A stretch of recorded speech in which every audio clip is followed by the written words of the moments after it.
मैं news anchor Fardeen Shah, आप देख रहे हो दर्पण की चमक मध्य प्रदेश न्यूज चैनल। आइए देखते हैं आज की खबर। जिला मंदसौर संपादक संघ के नवनिर्वाचित जिला अध्यक्ष शेख जफर कुरैशी एवं मुखार सिंह का प्रेस क्लब मलारगढ़ द्वारा भव्य स्वागत किया गया एवं पिपलिया मंडी में समस्त पत्रकारों ने जफर शेख का स्वागत किया। आइए देखते हैं मम्मा शाह की रिपोर्ट, ब्यूरो मंदसौर।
जी कछावा और मेरे पास में प्रेस क्लब के संस्थापक आदरणीय बैरागी दादा।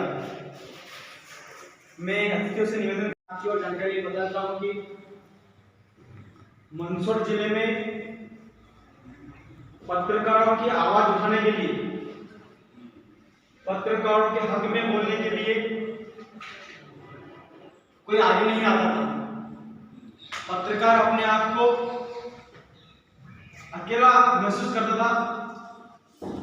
पत्रकार औरों की समस्या तो लोगों को बता देता था, संबंधित विभाग संबंधित अधिकारियों को बात पहुंचा देता था और उनकी समस्याओं का हल हो जाता था, लेकिन पत्रकार की समस्या का हल नहीं होता था, चाहे वह समस्या किसी भी प्रकार की।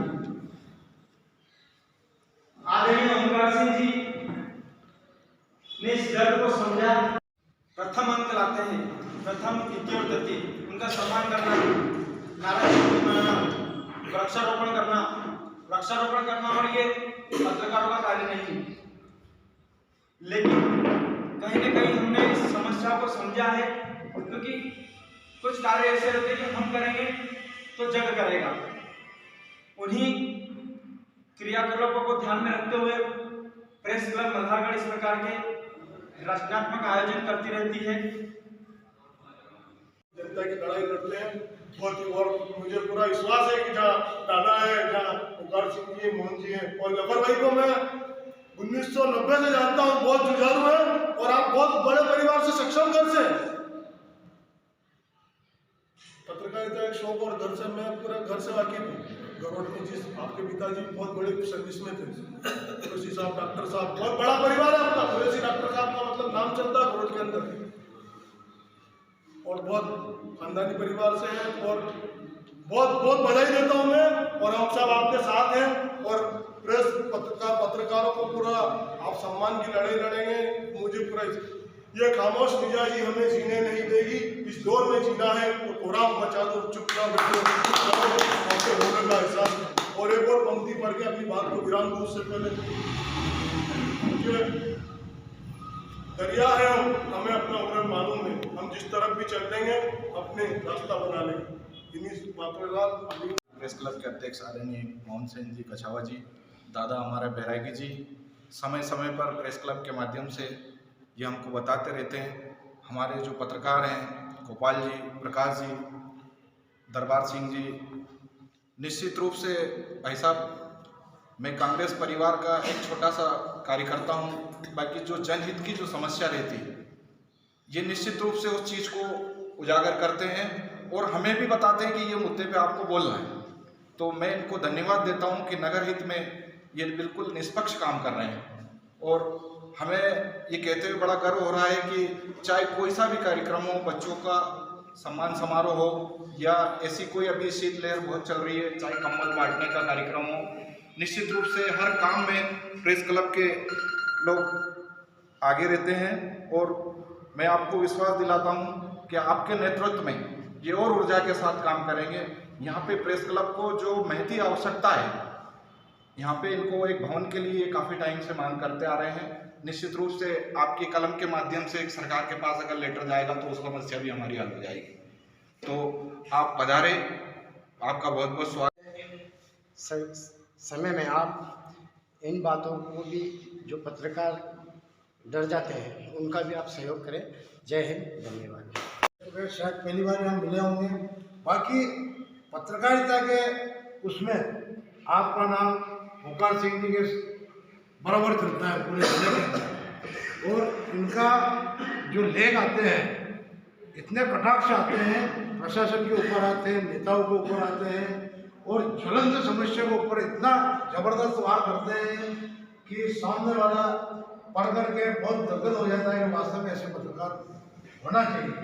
और आप लठे पत्रकार के नाम से जाने जाते हैं पूरे जिले के अंदर, मंदसौर, नीमच, रतलाम, पूरे एमपी के अंदर, और इतने बढ़िया और देश के लिए भी लिखते हैं। और शासन की जो जन कल्याणकारी योजना है उनका क्रियान्वयन सही हो रहा नहीं हो रहा है, उसमें खामी होता है, उसको भी आप बताते हैं।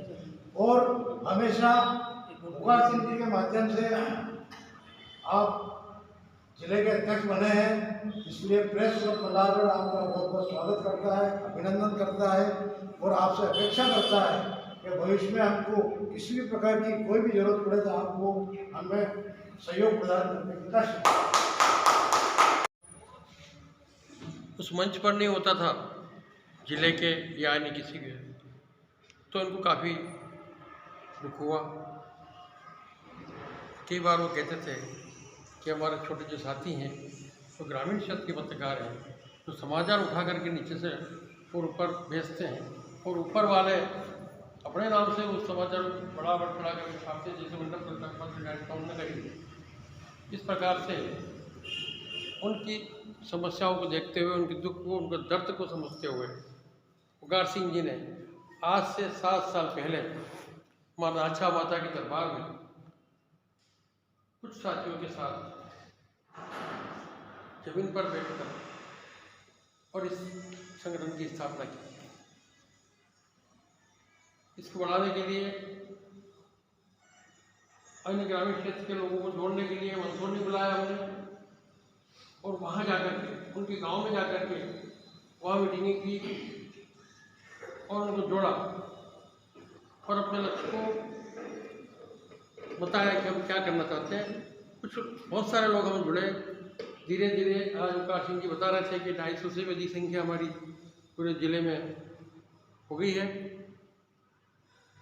7 साल से लगातार हम यही प्रयास करते रहे कि अखबारों के टाइटल आपने दिला है, किन्हीं को भी कोई समस्या हो रही थी, उनकी समस्याओं का समाधान भी पुकार सिंह जी ने दिल्ली जाके किया है।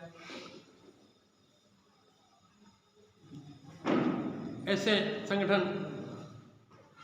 को चला करके और निरंतर, तो फिर ये भी नियम बनाया था भाई कि हम हर साल जो है अलग अलग अध्यक्ष ज़्यादा बनाएंगे। तो 2 साल तक कुछ लोगों ने भी किया, हमने भी किया, और उसके बाद जफर भाई को हमने ये जिम्मेदारी सौंपी है कि आप इस कड़ी को आगे बढ़ाओ और इस संगठन के हाथ मजबूत करो, और जितने भी पत्रकार हैं उनका जो सम्मान है, उनकी जो समस्या है, उन समस्याओं को हल करने का आप प्रयास करें। जफर भाई बहुत अच्छे पत्रकार हैं, विगत 4 सालों से मैं भी इनसे जुड़ा हुआ हूँ और अच्छी लेखनी लिखते हैं, निष्पक्ष लिखते हैं। भाई मोहन जी को नाम मालूम नहीं है, लेकिन वो भी कहते हैं मेरे से को लठेत पत्रकार बन गया था। लठेत पत्रकार के नाम से मोहन जी बार बार, क्योंकि मैं उनको जो है व्हाट्सएप पर करता रहता हूँ। उनके जितने भी समाचार आते हैं बहुत अच्छे और लेखनी है और निष्पक्ष लिखते हैं, क्रांतिकारी विचारों के आप आदमी हैं। इनके आज सम्मान के लिए मैं बहुत अभिभूत हूँ। हमारे प्रेस क्लब का सम्मान हमने किया है। मैं पुनः भाई जफर भाई के उज्ज्वल भविष्य की कामना करता हूँ और मैं उनसे निवेदन करता हूँ कि भाई जब भी आप हमें आदेश करेंगे बराबर हम आपके साथ इस लड़ाई में आपका साथ देंगे। जय हिंद, जय भारत। 5-7 जने इकट्ठे हुए थे। गांव-गांव में पत्रकारों की शिकायतें आती थी। बड़े प्रेस क्लब हमारी बात सुनते नहीं थे, हमें 2M दर्जे का समझते थे, छोटा समझते थे। और चूंकि मैं बाहर से आया हूँ, मुझे तो और बिल्कुल ही नज़रअंदाज करते थे। इन सब भाइयों की समस्या, सब पत्रकारों को एकजुट करने के लिए हमने इस संपादक संघ की स्थापना करी। जब मेरे मन में विचार आया यार ये इकट्ठे कैसे होंगे, इनको बुलाएंगे कैसे, ये कैसे आएंगे, किसके कहने से आएंगे, मेरे मन में बड़े विचार आते थे। तो बचपन में एक कहानी सुनता था, वो कहानी मेरे विचार मेरे दिमाग में आई। रात को पूरी कहानी मेरे दिमाग में आई। मैं कहा हिम्मत होगी तो बिल्कुल ये सब इकट्ठे होंगे। 1 मिनट की कहानी मैं सुना देता हूँ। समुद्र के किनारे एक टिटोड़ी ने अंडे दिए। टिटोड़ी ने अंडे दिए तो समुद्र की पानी की लहर आई और अंडों को पानी में ले गई। टिटोड़ी ने टिटोड़े को कहा कि भाई ये तो समुद्र अंडे ले गया, बच्चे ले गया अपने। टिटोड़े ने कहा तू चिंता मत कर, अपन समुद्र ही सुखा देंगे। टिटोड़ा समुद्र में से पानी की चोंच भरता और दूर जंगल में डाल आता। करते करते दूसरे पक्षी कहने लगे भाई टिटोड़ा पागल हो गया क्या? उसने कहा देखो आज तो मेरे बच्चे गए, कल को तुम्हारे जाएंगे, मेरा साथ दो। धीरे धीरे कौवे, कबूतर, बगुले सब उसके साथ लग गए। बात उड़ते उड़ते प्रकृति का संतुलन बिगड़ गया। सारे पक्षी एक ही काम में लग रहे, समुद्र में से चोंच भर रहे, जंगल में फेंक रहे कि भाई समुद्र सुखाना है। कारण के साथ टिटोड़े के अंडे ले गए टिटोड़ी के। वह साहब बात उड़ते उड़ते देवताओं के राजा इंद्र तक पहुंची कि भाई सारी प्रकृति का संतुलन कैसे बिगड़ा के साहब वो टिटोड़ी के अंडे समुद्र की लहर में अंदर चले गए और सारे पक्षी एक ही काम कर रहे हैं कि समुद्र सुखाना है। तो भाई इसका हल क्या हुआ कि साहब वो समुद्र को बोलो आप अंडे वापिस आ जाए। उसने देवताओं के राजा इंद्र ने कहा समुद्र को कि भाई क्या दिक्कत है, अंडे वापिस कर दो। वो एक लहर आई, अंडे बाहर आ गए। तो वो टिटोड़ी चिल्लाने लगी कि अपने 2 ही बच्चे बाहर आ गए, बस करो। तो टिटोड़े ने कहा अभी तो कार्यक्रम चालू है, तू कहते हो तो 5-7 और लेके दिखाऊं। तो वो कहानी मेरे हिम्मत बंदी के यार भाई अपन क्यों नहीं कर सकते। और ये संगठन बनाया हमने और बिल्कुल निश्चित रूप से हर पत्रकार की समस्या का इसमें हल हो रहा है। आपने याद होगा एक कमलेश जैन हत्याकांड हुआ था, पुलिस के ऊपर दबाव, दुनिया भर का दबाव, एसपी के ऊपर दबाव, पत्रकारों पर दबाव। हमने उस मामले उनका जिस अखबार में वो काम करता था उसका अखबार तक मुकर गया, हमारा तो आकर था ही। उसके बाद हमने पूरा जिला सिर पर उठा कर रखा, इतने आंदोलन करे, उसका जेठ उस महिला का उसका जिसके कारण हत्या हुई थी और बड़े गुंडे बदमाश सब इस कांड के अंदर। ये हमारे इस संगठन की ताकत है। तो भाइयों मैं विश्वास दिलाता हूँ अपन सब ऐसे ही जुड़े रहेंगे और बिल्कुल प्रेम से हर महीने की 1 तारीख को इसकी बैठक हुआ करेगी और सब अपन प्रेम से पेश आएंगे और एक दूसरे के दुख सुख में अपन काम करेंगे। धन्यवाद। कार्यक्रम में मेरे साथ में बैठे हुए हैं, बहुत अच्छा लग रहा है। ये संगठन भाई ओकार सिंह जी ने पत्रकारों की समस्याओं, जो दबे कुचले पत्रकार हैं जिनकी आवाज़ न तो शासन सुनता था न प्रशासन सुनता था, न उनकी लगाई हुई खबरों पे कोई प्रतिक्रिया होती थी, ऐसे पत्रकारों को ऊपर उठाने और संगठित करने के लिए इस संगठन की स्थापना की गई थी। संगठन बहुत अच्छा चल रहा था, लेकिन कभी कभी परिवार में कुछ बच्चे नालायक भी निकल जाते हैं, तो परिवार को बदनामी भी झेलना पड़ती है। संगठन ने भी कुछ पिछले दिनों ऐसा ही समय देखा, लेकिन कोई भी विचलित नहीं हुआ। भाई ओकार सिंह जी हमेशा एक बात बोलते हैं कि कैसी भी परिस्थिति अपने सामने आ जाए, लेकिन विचलित कभी नहीं होना, क्योंकि विचलित होने से क्या होता है, अपना हौसला पस्त हो जाता है। विचलित अगर हम हो जाएंगे तो आज हम यहाँ फिर एकत्र नहीं हो सकते थे। आज हम यहाँ खड़े हैं, भाई ओकार सिंह जी ने इस संगठन के लिए मतलब वो क्या कहते हैं ना, खून से सींचने वाली बात, बहुत मेहनत की। एक जिले में, गांव में, तहसील पैलेस पे जगह जगह जा जाके इन्होंने मीटिंगें की और इसको वट वृक्ष को खड़ा किया, लेकिन कुछ पत्ते इसमें से गिर गए। अलग हो गए वहां तक तो ठीक है। मैं पूरे सदन को और माननीय मंच को भी बताना चाहूंगा कि मेरे जैसे व्यक्ति के लिए जब अध्यक्ष बनाने का मुझे बात चली, तो मेरे जैसे व्यक्ति के लिए हिंदू मुस्लिम की बात की गई।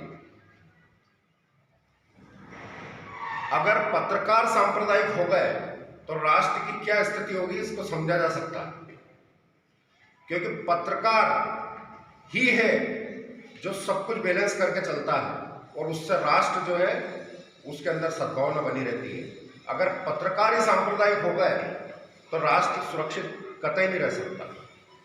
मैं कौन हूँ ये सतीश भाई को भी पता है, आदरणीय दादा को भी पता है, भाई ओकार सिंह जी और यहाँ मेरे साथ आए हुए सब ये मेरे घर पे आ चुके हैं।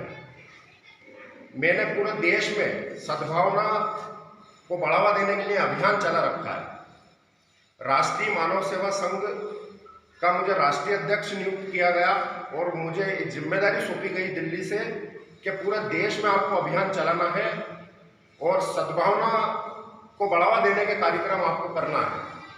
विगत 2 वर्षों से हम आयोजन नहीं कर पा रहे हैं क्योंकि अभी कोरोना महामारी के कारण दिल्ली से हमें क्योंकि वहीं से आयोजन आते हैं हमारे पास। तो अभी कोई आयोजन उन्होंने भेजना बंद कर रखे हैं जब तक ये स्थिति ठीक नहीं हो जाती। हर महीने हमारा आयोजन हुआ करता था, वहाँ हम सद्भावना को बढ़ावा देने के लिए उस आयोजन को करते थे। मैं मुस्लिम हूँ, मेरे घर के अंदर मंदिर है, मैं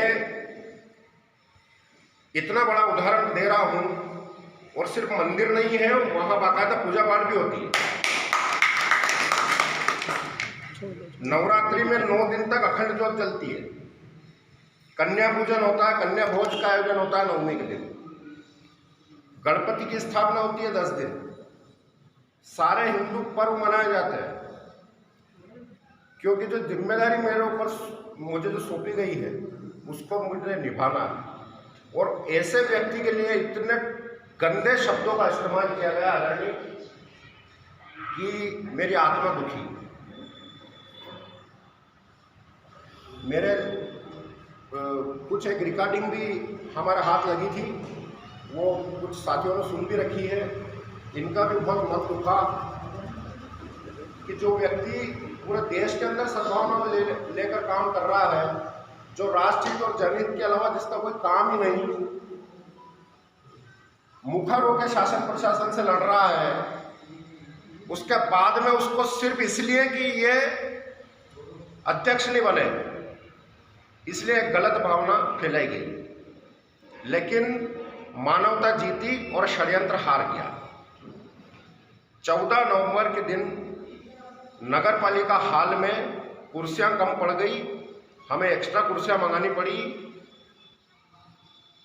और 13 नवंबर के दिन पूरी रात वो लोग सोए नहीं, फोन लगा लगा के परेशान करते रहे, सबकी नींदें खराब करते रहे कि वहाँ उस कल के कार्यक्रम में, उसके कार्यक्रम में मत जाना। लेकिन उनका इतना विरोध होने के बाद भी, लोगों को पर्सनल फोन लगा लगा के रोकने के बाद भी, वहाँ यह स्थिति हो गई कि नगर पालिका का हाल छोटा पड़ा, हमें एक्स्ट्रा कुर्सियां मंगाना पड़ी, हमारा खाना कम पड़ा, डबल बनवाना पड़ा। उन सारे जिले से आए हुए पत्रकार साथियों का हृदय से आभारी हूं जिन्होंने मुझे ये जिम्मेदारी सौंपी उस दिन। फिर 1 जनवरी के दिन हमारा आयोजन हुआ। इस आयोजन को फेल करने के लिए भी कुछ रिकॉर्डिंगें हमारे हाथ लग गई।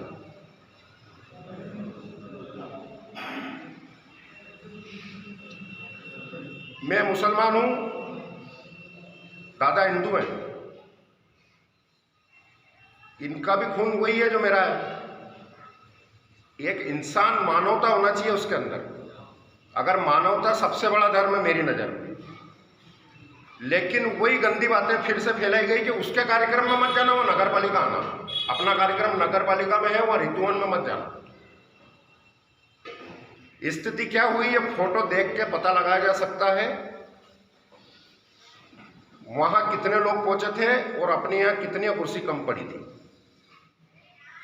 तो उस दिन भी 14 नवंबर के दिन भी षड्यंत्र हारा और मानवता जीती, और 1 जनवरी के दिन भी षड्यंत्र हारा और मानवता जीती। और ये मानवता हमेशा जीतती रहेगी, क्योंकि मैं कभी भी अमानवीय कार्य नहीं करूंगा अपने जीवन में। जो जिम्मेदारी मुझे सौंपी गई है, इसमें मेरा पूरा ध्यान इसी बात पर रहेगा कि पूरे जिले में कहीं किसी पत्रकार ने अगर कोई खबर लगाई तो कहीं कोई अधिकारी उसको दबा तो नहीं रहा है, डरा तो नहीं रहा है, कोई पत्रकार परेशान तो नहीं है। आप खबरें लगाओ, अच्छे से बिंदास होकर अपना काम करो, मुखर होकर लिखो, किसी से डरने की जरूरत नहीं है। जिस दिन आप पैदा हुए थे उसी दिन आपकी मौत भी उसने लिख दी थी।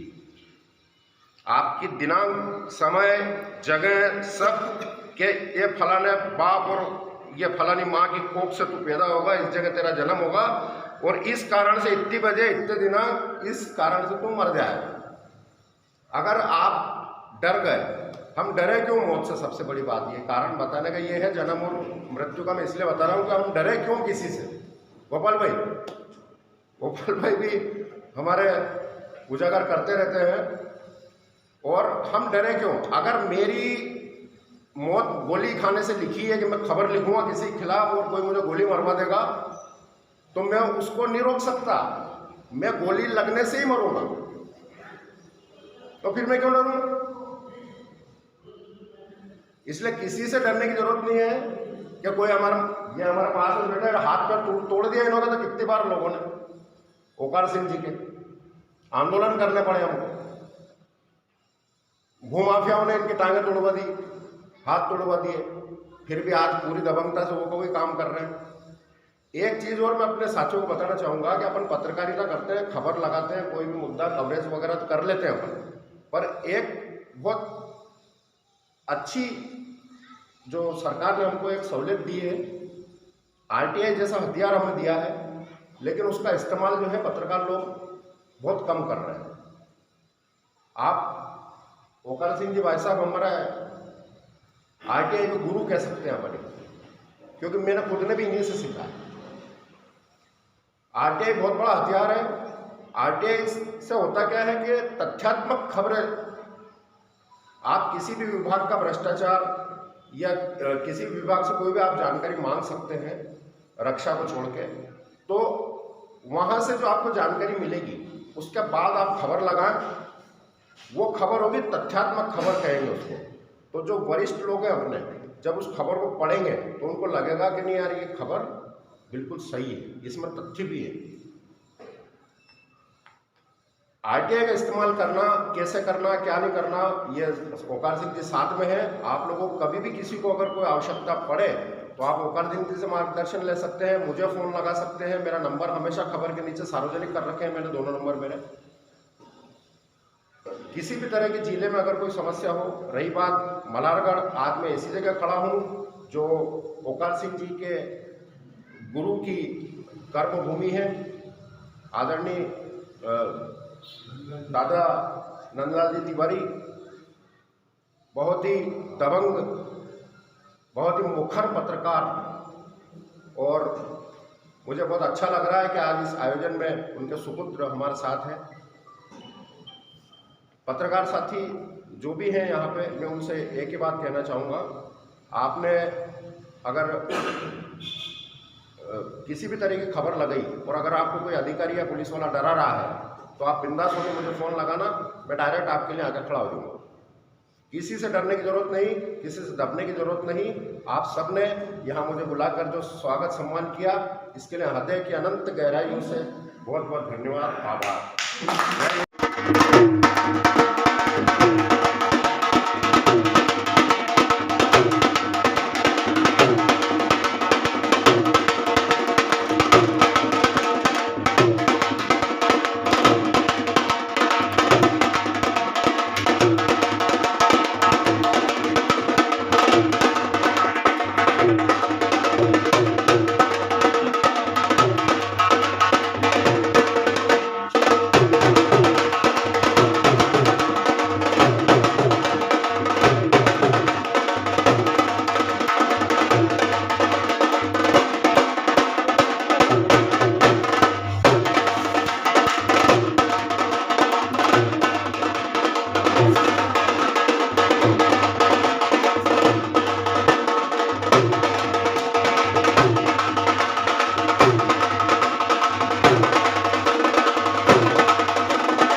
जफर भाई संघर्ष करो, हम तुम्हारे साथ हैं। पुकार भाई संघर्ष करो, हम तुम्हारे साथ हैं। पुकार भाई संघर्ष करो, हम तुम्हारे साथ हैं।